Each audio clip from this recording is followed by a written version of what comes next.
Hi, everybody. Welcome back to Soulganize Your Life podcast. And I have to say, the more that I soulganize my own life, the more I'm enjoying being a human.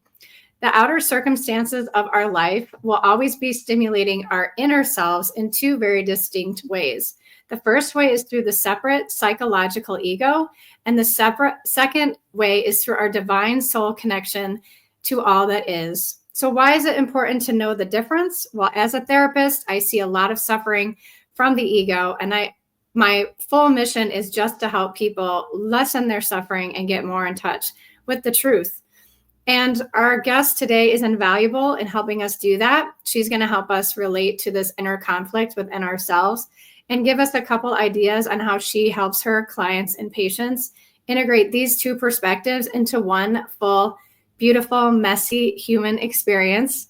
And I'm proud to say that Carolina Sanchez Diaz is coming all the way from Colombia. And I hope that our audience can have patience with her accent and her beautiful attempt to speak a second language, which I don't know anything other than English, so I can't complain. But anyway, thank you, Carolina. Please jump in and introduce yourself. Oh, thank you, Wine, for having me here. Yes, please take patience with my language. I'm gonna do my best. Yeah. Yeah, and tell us a little bit about what you do right now in Colombia. Okay. So I am an anthropologist and thanatologist, and I work as a spiritual counselor in a home care in the palliative team. So what I do is to support individuals to walking through the end of life care Mm. and grief process. So I support the patient, the person that is walking to her or his own process of end of life, and of course the family that is supporting them in this process. Yeah, and I can imagine that you have the best view on the planet of the ego and the soul at the same time, because every ego is going to be grasping to not pass away. It thinks it's dying and that there's nothing after this. And then the soul is trying to welcome that person back home.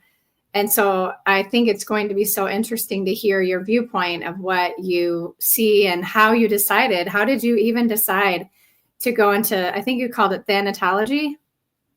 Yeah, so yeah, it's right. What you say, it's here in my daily Yeah. work. I see that. I saw some patients that told me one day, like, I am ready to go to this Mm-hmm. process. And Mm-hmm. on the other day, they say, I am scared. I don't Yes. want to be in this process. Why? God or why life is doing this to me. Yeah, I Mm-hmm. feel anger. And then they go, we talk with them and they say, okay, I'm ready. I am in peace. I left all my ego back and now I can go on with this process. So I think it's a dual process, like Mm-hmm. you go to the soul, but the ego appears, and then you can go return to your soul. Yeah. So, how did you decide to do this job, and how do you have the strength to sit with people during this most, profound moment of their lives? Well, I think it's I've been here because like a coincidence of life. Hmm. One day I met a person, a doctor, that was working in grief divorce, a grief because the divorce. Oh, okay. Yeah, so I support her.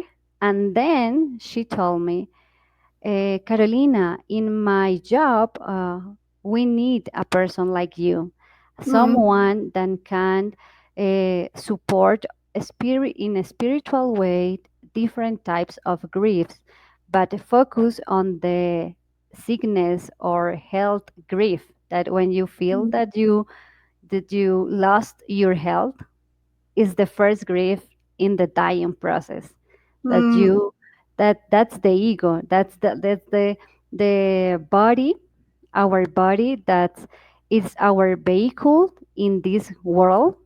Yeah. So when you feel that this body is not the health body, uh, Mm, that thing be produce in us a suffer. Yeah, the first yeah. suffer. Yeah. So that's my first step in this field. And then I discover a passion to be the ears, be the eyes, be the words for everyone that need hope, that need Mm, to know more about the uh, transcendental process that you yeah. can that you can achieve and learn. So that's what I am here to support others, to hear others in this process that you think that it's that this process does don't have a solution. So you Ah, feel frustrated because you mm, can solution you can do other thing, and the other thing that you can do is accept your own dying process. wow. So, how did this woman know you'd be strong enough to do this job, or how did you know that you'd be strong enough to do this job? You said it, you kind of coincidentally were asked to do it and then found the passion to do it. Well, I believe, I don't know what she thought in that moment, but I believe that it's um, my own way, my own spiritual growth that I Mm-hmm. am that I develop all days in my life. Like for me, it's very important to have to know me, to know my inner voice, like to know me very well, what I can do and what I can don't do. Mm-hmm. So, and the other thing I think is my profession as an anthropologist. Uh, I am not like a judgment person. I don't know if you say that. Non-judgmental. Yeah, yeah, Yeah. yeah. Uh-huh. So the my ability to not judge and not and to hear, to listen a lot. I am a good listener, so I think that's are my strong skills to be Okay. here. And during this process I also know that I develop like a good skill to not think that dying or the death it's like a negative thing, or Mm, is like something that scare us. For yes. me, die or the death or the illness is the things that you are going to experiment one Mm, day in your life, and you have to be friend of these situations yeah. to know that it's part of the life. and and that's like the skill that now I have to support these persons and these people and the situation. Yeah. I've never heard it said that way. Befriend the process, right? Befriend the things that our ego are afraid of. So when did you discern your spiritual journey as happening, or was it always a part of your life? I think like the first time that I discovered this passion of spiritual growth was during like when I was 14 years old. Okay. Yeah, my parents had a divorce a few years earlier, and they had a very conflictive relationship that deeply impacted me. Hmm. So it left emotional gaps on me Mm-hmm. and affect my self-esteem and create a desire to please others. Hmm. So these things I think make me more conscious about to work with my ego and to uh, seek or to look for people that can support me. And I found some spiritual counselors that help me to realize that it's really important to growing from the inside out and Yeah. nurturing my spirit and finding a transcendent relationship uh, in the moments that we think that it's not possible. Mm, So that's like the time I first become aware of this of my soul and the importance to to cultivate a sense of purpose, the sense of peace, and reconciliation with mm, my life story. This is my life, this is my story, and I have mm. to be friend and I have to be good with my own life. The way you say something, Americans have something that say that it is what it is. So Yeah. it is what it is. We don't and live by that, but we say it. So you were so take me back to when you're 14, and which part of you is experiencing the divorce as the ego, right? And then which part of you is experiencing the divorce as a soul journey towards your spirituality?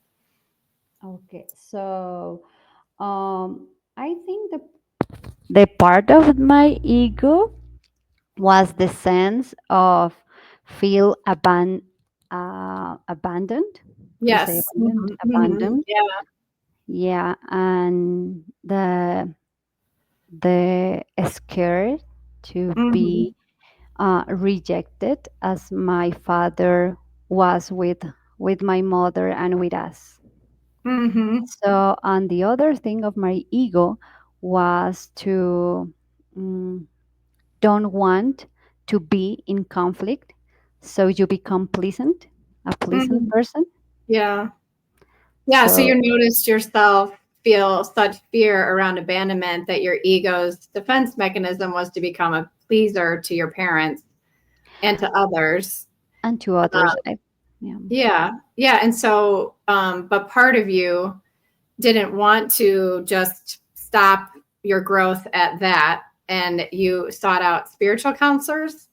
Yeah, and in that way, I started to working in the forgiveness, Mm-hmm.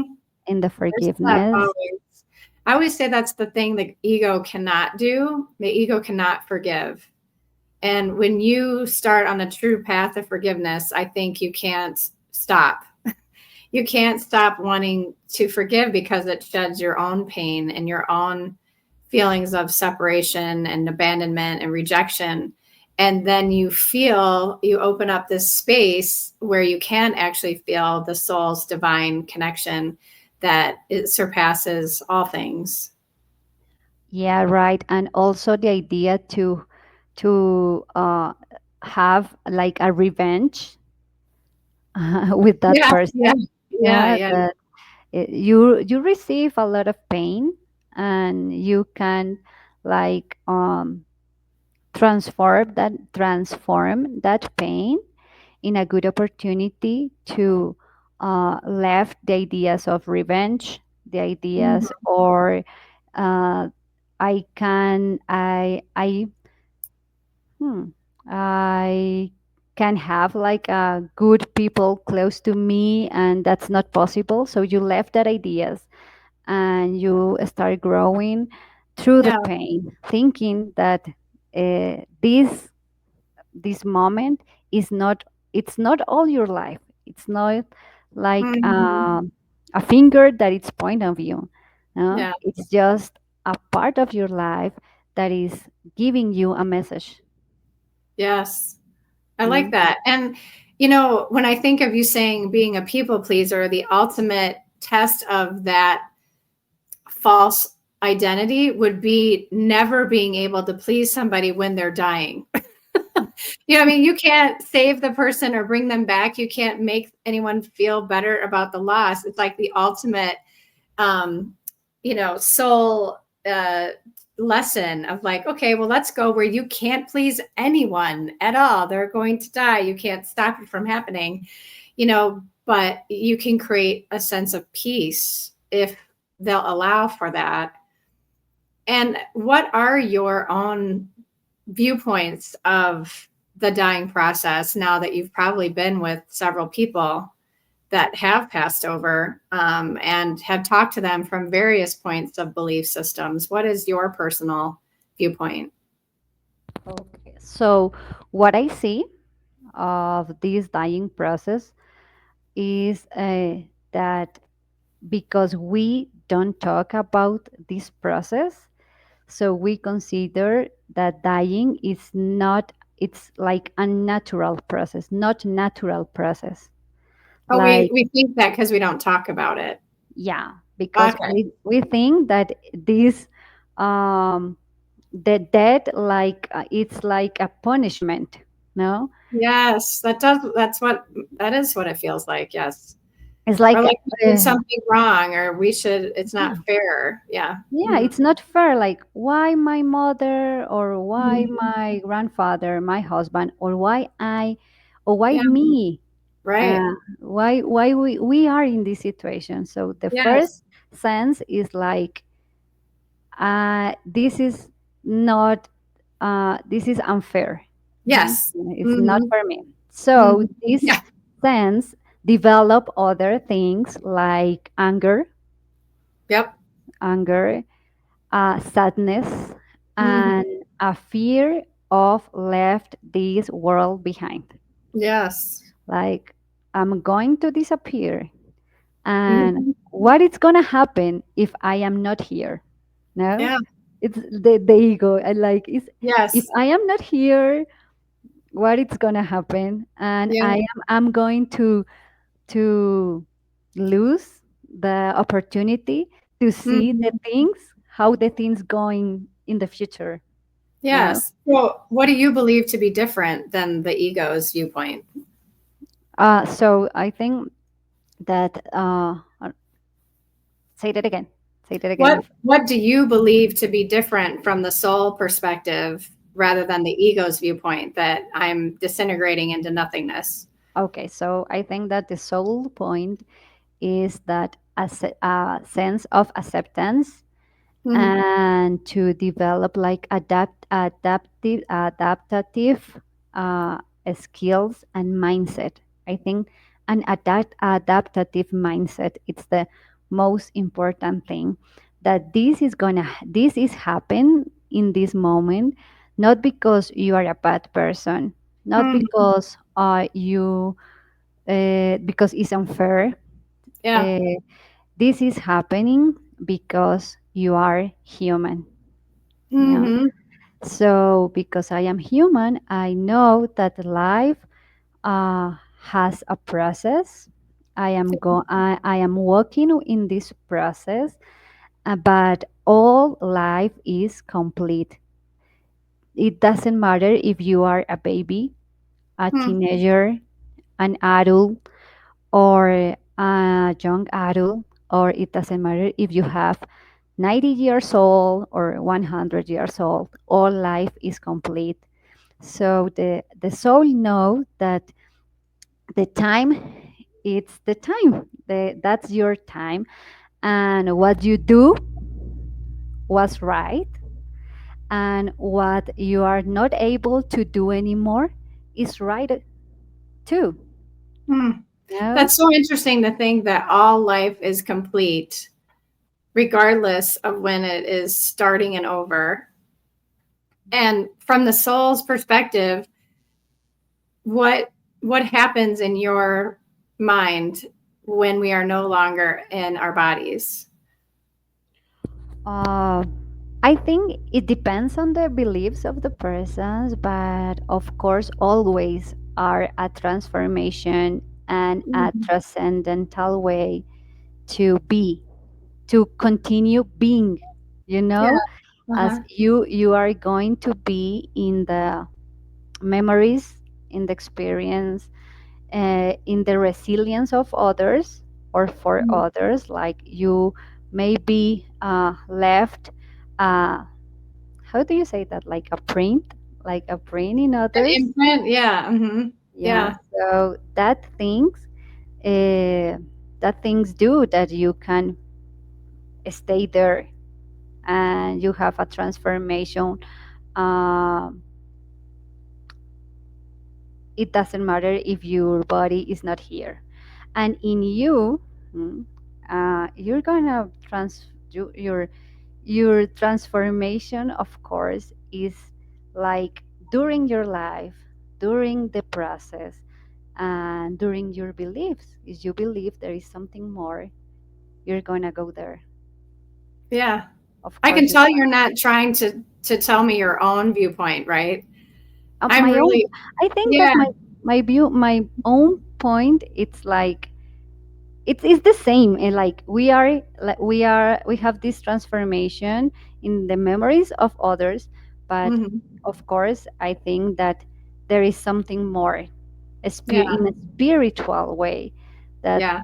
our body, it's the material thing that it's dying, but our soul is not dying. Do you have a viewpoint on why we would have a birth and a death at all? If we are more than a birth and a death, what is your viewpoint on why we're here as a human? It's a tough question. Like the biggest question you could ask another person, I think. Wow, that's a good and interesting question. Well, mm, I think that the only way that this spirituality soul uh, can do something like in the way, let me think and under organize my thoughts. Yeah. Well, Uh, one of my thoughts about it, which might jog your thoughts, is have you ever been invited to a wedding? okay. Yes, right? Yes.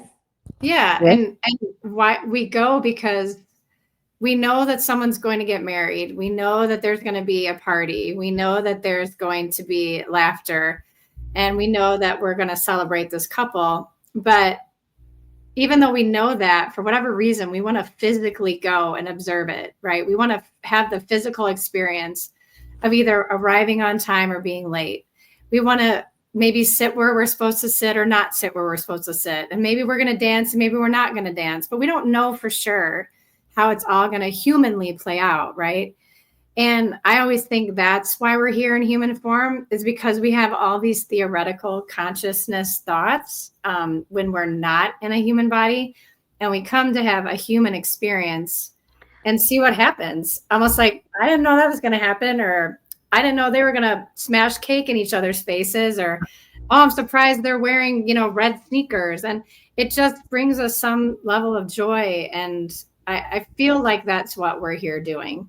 And to your point, like when the wedding's over, we're not sad. We're happy for the experience that we got to go, but there's something about death itself that is just overwhelmingly, seemingly unfair. It's like we can recognize that a wedding has to end, but not our own lives.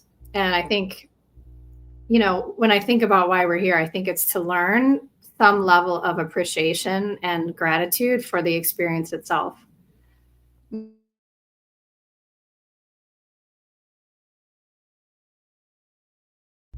All right, here we go. Sorry, we lost each other for a second.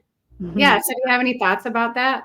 Yeah, so I was thinking that we are here like to experience life, Mhm. but also to to meet others experience, not Yes. just us. Yeah. Like to feel how it's the relationships feel. So Mhm. something that I learned in my job Yeah. is that uh, some people, or I think most of the people, are in a way to seek uh, sanity, to seek you say sanity. It's Sanity, is that sure. the word? Uh-huh. Yeah. So it's like my goal is to return my health back as Yes. yeah. Yeah. So, but it's not possible. No, It is you not. are dying. Possible. Yeah. The real life is not possible. Maybe in one time you can achieve that goal because a Mhm. treatment or because your fate or because something Yeah. supernatural happened. But so in another way, one day you're going to die. So Yeah. uh, I think that dying doesn't means that you are sick. You can die in a with a good soul health. Mm. So, but the things that do that, it's the relationships. Mm. The relationships are the thing that help our soul to feel in peace. So I Yeah. think we are here to have a relationship with others' souls too, not just Yeah. to experience our own lives. And the price of that is watching those people pass over, right? Mhm. Is losing that human relationship because that personality will never exist again. Even though the soul goes on, we do have a true grief around losing the personality that we came here to get to know and to be in a relationship with. But then when that's over, you are gifted enough to help people find some level of peace during that process. So, I mean, I can only imagine how thankful people are for what you do because I know just in the few times I've been with my mother or father or pet, as they pass over, the profoundness of that moment is indescribable. And I can only imagine if you're doing that for so many people that there's going to be a special place in heaven for you. Thank you. And I want to add something Please. about you are saying that we have to be like in acceptance to lose these relationships, Yeah. but also be open to remaining or rebuild this relationship. Mm. Mm. In some way, you can feel like it's a legacy to talk The about person. that the person or about the relationship, to continue traditions, and maybe the pain will be in your heart, in your ego, but to focus on all this legacy help to remaining this relationship and to continue in an open way of the other relationships that it's gonna appear in this way of life. I love it. Well, thank you so much for sharing just a little bit about you. And I know I found you on LinkedIn. If anyone wanted to find you, is there any place else you would encourage people to reach out if they did want to? Yes, sure. I also have Instagram, and it's like the name is in Spanish is Okay. cuidado compasivo, like compassive care. Okay. So you can look cuidado compasivo How do uh, you spell on that? Instagram.